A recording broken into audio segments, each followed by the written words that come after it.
asxaabta waan salaamay dhamaantiin habeen hore live baan soo galay livekaas wiil yar baa ku jira aad u xanaaqsan oo weydiinaya dumarka waayo dumarku sapooraan khaniisiinta taas kadib waan isweydiiyay aad waayo dumarkii anagu waxaan rabnaa xuquuqda nimanku leeyihiin oo kale sababtaas ku sapoorina waa taas waxyaabaha naga dhexeeya commentka anaga iyo dumarka waxay tahay ninku markuu sex sameeyo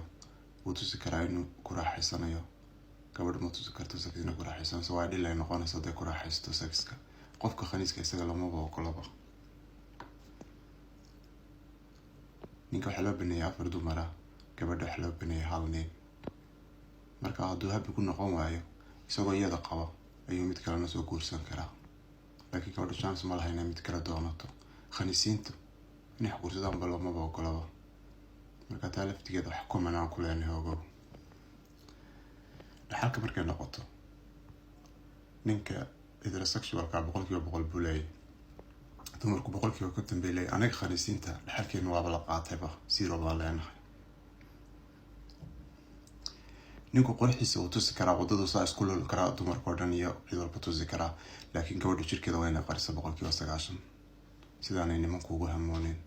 khaniisiintu inay adduunka tusaan ba ciidan ma ogola taasna comment baan ku leenahay eego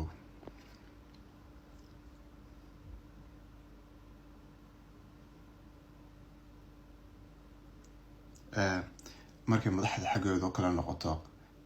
dadka taliya ee madaxda ee la dhageysto ee positionada fiican fadhiya badanaa waa nimanka dumarku badanaa ma fadhiyaan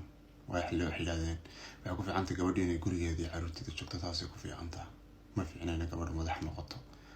waayo dumarka mas-uuliyad ma qaadi karaan dumarka mas-uul ma saarna khaniisiinta iyagu inay jiraan bacido ma ogolaba mas-uul la siiya iska daay